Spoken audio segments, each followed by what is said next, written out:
Here's your weekly recap, Wildcats. On Tuesday and Thursday, homework club was held in the library and the Commons. On Wednesday, there was a Young Samaritans meeting about the Wildcat Wall of Fame and other spring projects. The middle school market was on Thursday in the Commons. Hopefully you enjoyed their creations. And now for your preview for next week's events. Stop by homework club on Monday, Tuesday, and Thursday if needed. Forensics will have their Capitol Conference meet at Lodi on Monday. Good luck! For any student council members, make sure you come to Thursday's meeting at lunch in Miss Vesperin's room. If you haven't already heard, the prom theme is in. Prom will be held on May 3rd at the Belleville High School. Your official theme is fairy tale. Make sure you are checking your email for Google Forms coming soon. That's all for news this week.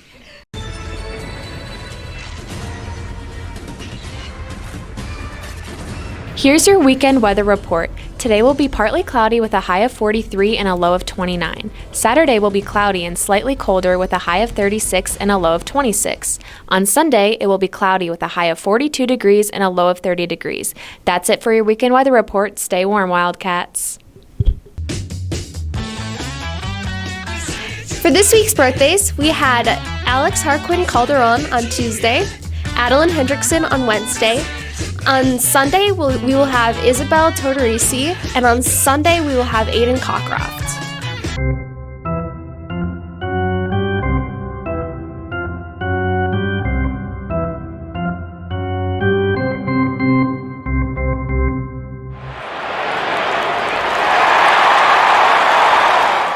Another busy week for our Wildcat athletes. Last Thursday, the girls' basketball team took down the Waterloo Pirates, beating them 77-17. The girls got a big win this Monday as they took down the Mineral Point Pointers 60-51.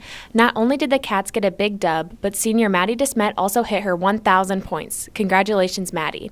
The girls have a conference game on Friday against the Marshall Cardinals at home, JV at 6:30, varsity at 7:30. The boys' basketball team had a conference game on Friday as they took on the Cambridge Blue Jays. The Cats fell short 55-81. The boys took on the Pointers Saturday at Mineral Point. The Cats lost 39-68. On Tuesday, the boys had their parents' night and took on the Fenimore Golden Eagles. The teams went back and forth all night, but unfortunately, the Cats fell short 41-48. The boys had a conference game on Thursday as they took on the Waterloo Pirates at Waterloo. The Raiders had a meet on Thursday against the F.J. Turner Trojans and a meet this Saturday at the Wisconsin Dells. Good luck, Raiders and Wildcats. Here's next week's lunch menu. On Monday, you could pick up crispy chicken sandwich or French toast sticks. Tuesday, it's your choice of a toasted Italian sandwich with marinara or a walking taco with all the fixings. Wednesday, you could have either country fried steak or homemade cheese pizza. Thursday, pick up a hot ham and cheese flatbread or the wing bar. Friday, you could have a chicken taquito or your choice of pepperoni or sausage pizza.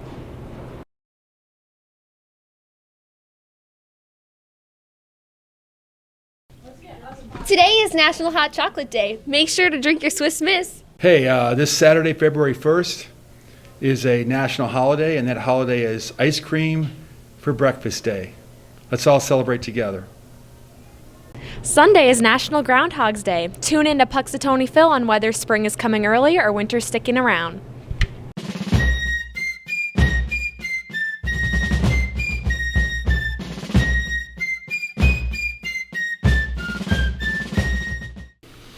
In honor of the only real holiday in February, I have been asked to name my top 5 presidents of all time, GOATs if you will, in honor of President's Day on February 17th.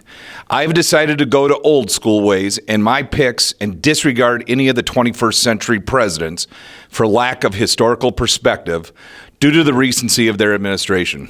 Coming in at number 5, we have our nation's 33rd president from the Show Me State, Harry S. Truman.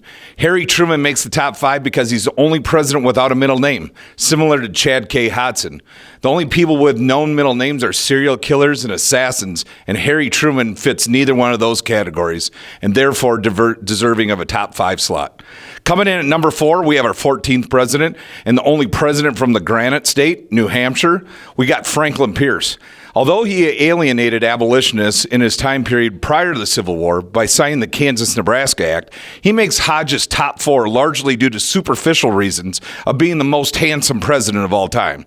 So noteworthy were his physical looks that Nathaniel Hawthorne wrote his biography, and it is a better read than the Scarlet Letter, right, English 10 honor students? Great job, handsome Frank. Coming in at number 3, we have America's 12th president, General Zachary Taylor. Old rough and ready himself dedicated 40 years of his life to military service. President Taylor makes the top 3 because he was the one who invented the OG Soder-Geyser experiment by combining warm milk and cherries in his stomach, which unfortunately caused his death and allowed Millard Fillmore to become president. Coming in at number 2, our 15th president and our only single and ready-to-mingle president, Mr. James Buchanan. While some historians put the sole blame for the Civil War on Buchanan's shoulders and rank him as the worst president of all time, even worse than Harrison's miserable 32 days in office, I believe he's deserving of the number 2 spot solely for his plethora of nicknames, such as Old Buck, 10-Cent Jimmy, Doughface, and my favorite, Old Public Functionary, a term of endearment for the man dedicated to his life of public service. And drum roll, please, Hodges' number 1 president of all time, Mr. William Howard Taft, the nation's 27th president. While most students believe that Taft got stuck in a bathtub, which is a false rumor about the man, he is the all-time GOAT. As the last person to reside at 1600 Pennsylvania Avenue to have any facial hair at all. A wise person once told me you can't trust anyone with a clean-shaven face. Old Sleeping Beauty was the last person America's really trusted to hold the office of the president and the last president to be bold enough to don facial hair. Congrats, Big Bill, on your number 1 ranking. So there you have it, folks. Hodges' top 5 presidents of all time in honor of President's Day and maybe Valentine's Day if you celebrate that. Peace.